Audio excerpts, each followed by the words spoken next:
Ayan ang gawain ng anak ko. Aray ko. Ang sakyan-sakyan ako. Ayan. Aray. Masakit. Aray ko. Pag andito talaga kami sa kwarto, ganyan ang gawain niya. Aray ko. Diba? Patay sindi ang aming ilaw.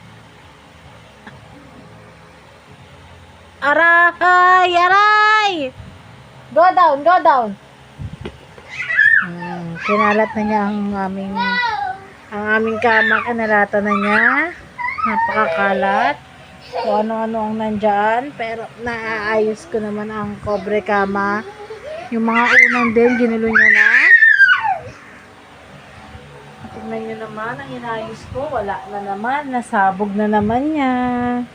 Napakabait talaga ng batang ito. Aray ko. O, ayan o. Sumusubok na naman siya na umakyat. Ayan o.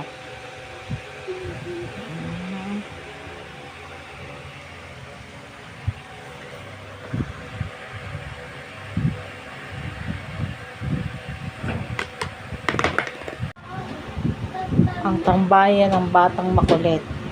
Inaakit niya yan para lang makatambay dyan. Tapos ganyan lang, tatambay lang siya. Kala mo, mata mo. Ayan na, Ang batang napakakulit. Walang ginawa kung hindi ang umakyat baba. Pati mga rosary kinukuha. Give mama. Give it to mama. Come here, give it to mama. Thank you. Shut up.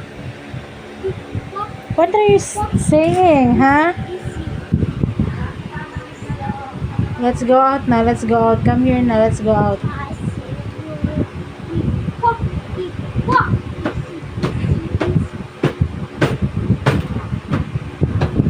Let's go out. Come here. Go down now. Go down.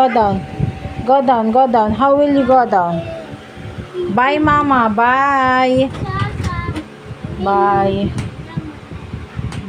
Come here. Go down. Tingnan nyo kung paano bumaba ang batang ito. Sinisipa pa ang pintuan. Go down na, come here. Go down. Marunong ka mag-isa. Tumalon. Go down. Faster. Go down.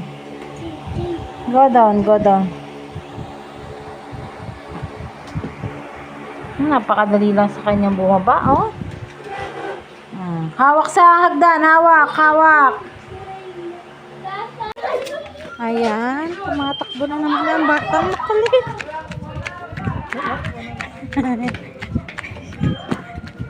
Kailangan na ng mga bulin. Rich Jill!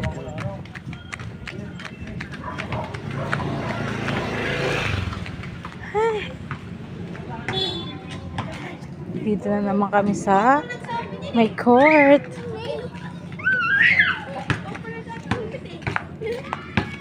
Sabi ko, sa gilid lang, hindi sa tuktok.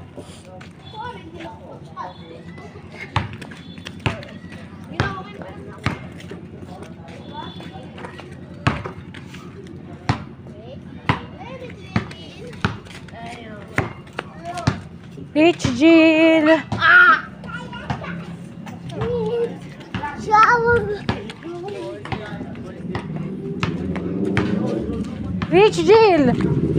Rich Jill!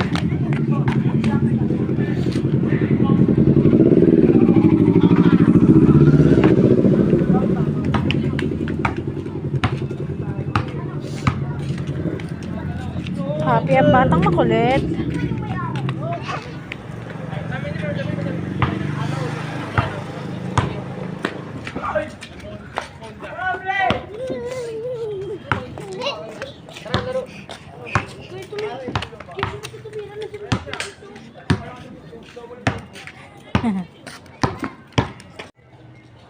Same spot kung saan niya gusto laging tumambay kapag may naglalaro dito sa basketball.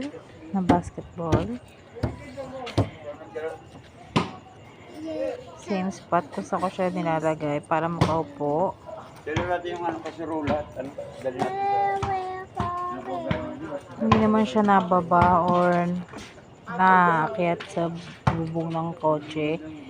Kung ganyan lang siya, tatayo lang siya tsaka uupo lang dyan.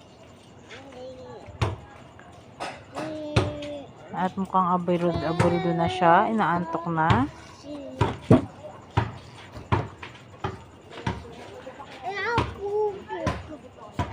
Yan. Upo at tayo lang ang ginagawa niya dyan sa sasakyan. Dahil takot din naman siyang mahulog.